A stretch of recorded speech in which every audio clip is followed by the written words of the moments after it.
guys, welcome back to my YouTube channel that is Swapna's Tutorial. So ನೀವಿನ್ನು ನನ್ನ ಚಾನೆಲ್ಗೆ subscribe ಆಗಿಲ್ವಾ, please subscribe ಆಗಿ, ವಿಡಿಯೋಸ್ನ ಲೈಕ್ ಮಾಡಿ, ಶೇರ್ ಮಾಡಿ, ಹಾಗೆ ಕಮೆಂಟ್ ಮಾಡಿ. ಸೊ ಇವತ್ತು ನಾನು ಮಾಡ್ತಿರೋ ಸಬ್ಜೆಕ್ಟ್ ಯಾವುದು ಅಂದರೆ 6th BComನ IT 2 ಸಬ್ಜೆಕ್ಟ್ನ ಎಕ್ಸ್ಪ್ಲೈನ್ ಮಾಡ್ತಿದ್ದೀನಿ. ಸೊ ಅದರಲ್ಲಿ ಚಾಪ್ಟರ್ 2 ಬಂದ್ಬಿಟ್ಟು ಕ್ಯಾಪಿಟಲ್ ಗೇನ್ ಅನ್ನೋ ಒಂದು ಚಾಪ್ಟರ್ನ ಎಕ್ಸ್ಪ್ಲೈನ್ ಮಾಡ್ತಿದ್ದೀನಿ. ಸೊ ಇದು ಪಾರ್ಟ್ 3 ವಿಡಿಯೋ ಆಗಿದೆ.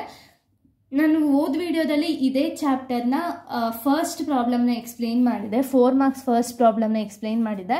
ಸೊ ಈ ಒಂದು ವಿಡಿಯೋದಲ್ಲಿ ಸೆಕೆಂಡ್ ಪ್ರಾಬ್ಲಮ್ನ ಎಕ್ಸ್ಪ್ಲೈನ್ ಮಾಡ್ತೀನಿ. ಯಾವುದು ಅಂದರೆ, mister Vinod purchase the residential house in Mysuru on 1/4/1979 for ₹25,000 and added first floor in 1980 at cost of 7,000. On 1st November 2010, he gifted the house for his son, Mr. Anand, who had 2 rooms in 2013. The cost of ₹20,000. On 1st November 2022, Mr. Anand sold the property of ₹15 lakh. Find out the taxable capital gain if the market value is ₹75,000. CII 331, 13, 14, 220, 10, 11, 167, 2001 and 200 ಅಂತ ಹೇಳಿ ಕೊಟ್ಟಿದ್ದಾರೆ. So ಇಲ್ಲಿ ಏನು ಹೇಳ್ತಿದ್ದಾರೆ ಅಂದರೆ, ವಿನೋದ್ ಅನ್ನೋರು ಏನು ಮಾಡಿದ್ದಾರೆ ಅಂದರೆ, ರೆಸಿಡೆನ್ಷಿಯಲ್ ಹೌಸ್ನ ಮೈಸೂರಲ್ಲಿ ಪರ್ಚೇಸ್ ಮಾಡಿದ್ದಾರೆ. ಯಾವಾಗ ಅಂದರೆ 1979 ಪರ್ಚೇಸ್ ಮಾಡಿದ್ದಾರೆ. ಆಫ್ ₹25,000 ಕೊಟ್ಬಿಟ್ಟು ಪರ್ಚೇಸ್ ಮಾಡಿ ಒಂದೇ ವರ್ಷದಲ್ಲಿ ಅವರು ಫಸ್ಟ್ ಫ್ಲೋರ್ನ ಆ್ಯಡ್ ಮಾಡಿದ್ದಾರೆ. ₹7,000 ಫಸ್ಟ್ ಫ್ಲೋರ್ ಆಗಿದೆ. ಸೊ ಅವ್ರೇನು ಮಾಡಿದ್ದಾರೆ ಅಂದರೆ, ಇದೇ ಹೌಸ್ನ ಅವರ ಒಂದು ಸನ್ ಮಿಸ್ಟರ್ ಆನಂದ್ಗೆ ಕೊಟ್ಟಿದ್ದಾರೆ. ಆನಂದ್ ಏನು ಮಾಡಿದ್ದಾರೆ ಅಂದರೆ, ಒಂದು ಸ್ವಲ್ಪ ದಿವಸ ಆದಮೇಲೆ 2 ಬೆಡ್ರೂಮ್ನ ಆ್ಯಡ್ ಮಾಡಿದ್ದಾರೆ. ಆನ್ ಜೂನ್ 2013 2 ಬೆಡ್ರೂಮ್ಸ್ನ ಆ್ಯಡ್ ಮಾಡಿದ್ದಾರೆ. ಎಷ್ಟು ರೂಪಾಯಿಗೆ? 20,000 ಆ್ಯಡ್ ಮಾಡಿದ್ದಾರೆ. ಸೊ ಇಲ್ಲಿ ಆ್ಯಡ್ ಅಂದರೆ ಏನು? ಕಾಸ್ಟ್ ಆಫ್ ಇಂಪ್ರೂವ್ಮೆಂಟ್ ಅಲ್ವಾ. ಸೊ ಕಾಸ್ಟ್ ಆಫ್ ಇಂಪ್ರೂವ್ಮೆಂಟ್ನ ಅವ್ರು ಮಾಡಿದ್ದಾರೆ. ಓಕೆನಾ. ಆ್ಯಂಡ್ ಮಿಸ್ಟರ್ ಆನಂದು ಅದೇ ಪ್ರಾಪರ್ಟಿನ ₹15 lakh ಸೇಲ್ ಮಾಡಿದ್ದಾರೆ. ಓಕೆನಾ. ಆಮೇಲೆ ಇಲ್ಲಿ ಫೇರ್ ಮಾರ್ಕೆಟ್ ವ್ಯಾಲ್ಯೂ ಎಷ್ಟಿದೆ ಅಂದರೆ ₹75,000 ಫೇರ್ ಮಾರ್ಕೆಟ್ ವ್ಯಾಲ್ಯೂ ಇದೆ. ಇಷ್ಟೇ ಅವ್ರು ನಿಮಗೆ ಕೊಟ್ಟಿರೋದು. ಸೊ ಇಲ್ಲಿ ನೀವೇನು ಮಾಡಬೇಕು, first computation of taxable income from capital gain ಅಂತ ಹಾಕಿ ಪರ್ಟಿಕ್ಯುಲರ್ಸ್ ರುಪೀಸ್ನ ಹಾಕ್ತೀರಾ. ಸೇಲ್ ಕನ್ಸಿಡರೇಷನ್ ಎಷ್ಟಿದೆ? ಸೇಲ್ ಮಾಡಿರೋದು ಎಷ್ಟಕ್ಕೆ ಒಂದು ಪ್ರಾಪರ್ಟಿನ ಅಂದರೆ ₹15 ಲಕ್ಷ ಸೇಲ್ ಮಾಡಿದ್ದಾರೆ. ₹15 lakh ಆಸ್ ಇಟ್ ಈಸ್ ಹಾಕೊಳ್ತೀರಾ. Minus realisation expenses. ಏನಾದ್ರು ಎಕ್ಸ್ಪೆನ್ಸಸ್ ಇದೆಯಾ ನೋಡಬೇಕು. ಇಲ್ಲಿ ಯಾವುದೇ ರೀತಿಯ ಎಕ್ಸ್ಪೆನ್ಸಸ್ ಇಲ್ಲ. ಸೊ ನಿಲ್ ಅಂತ ಹಾಕ್ತೀರಾ. ಇಲ್ಲಿ ಏನು ಅಮೌಂಟ್ ಇದೆಯೋ ಅದೇ ಅಮೌಂಟ್ನ ಹಾಕೊಳ್ತೀರಾ. ಓಕೆನಾ.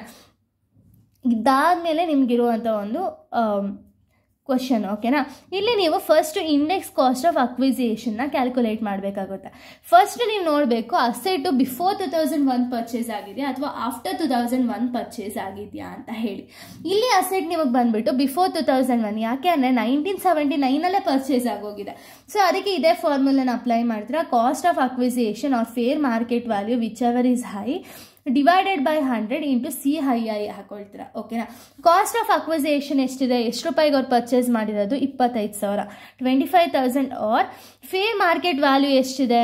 ಆ ಒಂದು ಟೈಮಲ್ಲಿ ಫೇರ್ ಮಾರ್ಕೆಟ್ ವ್ಯಾಲ್ಯೂ ಬಂದು 75,000 ಡಿವೈಡೆಡ್ ಬೈ 100 ಇಂಟು CII. ಯಾವ ಇಯರಲ್ಲಿ ಅಸೆಟ್ ಅನ್ನೋದು ಸೇಲ್ ಆಗಿದೆ ಅಂದರೆ 2022 ಅಂದರೆ 22-23 ಸೇಲ್ ಆಗಿದೆ. ಸೊ 22-23 ಎಷ್ಟಿದೆ? CII 331 ಇದೆ. ಇಂಟು 331 ಮಾಡಿದಾಗ ನಮಗೆ ₹2,48,250 ಬರುತ್ತೆ. ಓಕೆನಾ. ಇದಾದಮೇಲೆ ಯಾವ್ದಾದ್ರು ಕಾಸ್ಟ್ ಆಫ್ ಇಂಪ್ರೂವ್ಮೆಂಟ್ ಮಾಡಿದಾರಾ ಅಂತ ಹೇಳಿ ನೋಡಬೇಕು. ಸೊ ಇಲ್ಲಿ ಮಾಡಿದ್ದಾರೆ. ಯಾವಾಗ ಅಂದರೆ 2010 ಮಾಡಿದ್ದಾರೆ. ಬಿಫೋರ್ 2001 ಏನಾದರೂ ಇತ್ತು ಅಂದರೆ ಅದನ್ನು ಇಗ್ನೋರ್ ಮಾಡ್ತಿದ್ದೋ. ಬಟ್ ಇದು ಆಫ್ಟರ್ 2001 ಇರೋ ರೀಸನಿಂದ ಕಾಸ್ಟ್ ಆಫ್ ಇಂಪ್ರೂವ್ಮೆಂಟ್ಗೆ ಈ ಫಾರ್ಮುಲಾನ ತಗೊಳ್ತೀವಿ. Cost of improvement divided by in which year asset was acquired into CII in which year asset is ಸೋಲ್ಡ್ನ ಮಾಡ್ತೀವಿ. ಸೊ ಇಲ್ಲಿ ಕಾಸ್ಟ್ ಆಫ್ ಇಂಪ್ರೂವ್ಮೆಂಟ್ ಎಷ್ಟು ರೂಪಾಯಿಗಾಗಿದೆ ಅಂದರೆ 20,000. So 20,000 divided by cost CII in which year improvement is made. ಯಾವ ಇಯರಲ್ಲಿ improvement ಅನ್ನೋದಾಗಿದೆ ಅಂದರೆ 2013 ಅವ್ರು improvement ಅನ್ನೋದನ್ನ ಮಾಡಿದ್ದಾರೆ. 13 CII ಎಷ್ಟಿದೆ? 220. Divided by 220 into 331. ಯಾವ ಇಯರಲ್ಲಿ ಸೇಲ್ ಮಾಡ್ತಾರೆ? 331 ಅಲ್ವಾ. ಸೊ ಇಷ್ಟನ್ನು ನೀವು ಮಲ್ಟಿಪ್ಲೈ ಮಾಡಿದಾಗ ನಿಮಗೆ 30,090 ಬರುತ್ತೆ. ಇವೆರಡನ್ನು ಆ್ಯಡ್ ಮಾಡಿ ಔಟರ್ ಕಾಲಮ್ಗೆ ಹಾಕಿದಾಗ 2,78,000 ರೂಪೀಸ್ 340 ಬರುತ್ತೆ. ನೆಟ್ ಸೇಲ್ ಕನ್ಸಿಡರೇಷನಿಂದ ಇದನ್ನು ನೀವು ಮೈನಸ್ ಮಾಡಿದಾಗ ನಿಮಗೆ ಸಿಗೋ ಅಮೌಂಟೇ ನೆಟ್ ಕ್ಯಾಪಿಟಲ್ ಗೇನ್ ಎಷ್ಟು ಅಂತ ಹೇಳಿ ಸಿಗುತ್ತೆ. 15 lakh ಮೈನಸ್ 2,78,314 ಮಾಡಿದಾಗ 12,21,620 ಸಿಗುತ್ತೆ. ಇದು ಬಂದ್ಬಿಟ್ಟು ನೆಟ್ ಕ್ಯಾಪಿಟಲ್ ಗೇನ್ ಅಂತ ಹೇಳಿ. ಸೊ ಇಲ್ಲಿಗೆ IT2 ಚಾಪ್ಟರ್ 2ನ 4 ಮಾರ್ಕ್ಸ್ ಪ್ರಾಬ್ಲಮ್ ಅನ್ನೋದು ಸ್ಟಾಪ್ ಮಾಡ್ತೀನಿ. ನೆಕ್ಸ್ಟ್ ವಿಡಿಯೋದಿಂದ 12 ಮಾರ್ಕ್ಸ್ ಪ್ರಾಬ್ಲಮ್ಸ್ ಅನ್ನೋದನ್ನ ಸ್ಟಾರ್ಟ್ ಮಾಡ್ತೀನಿ. So thank you guys, thanks for watching.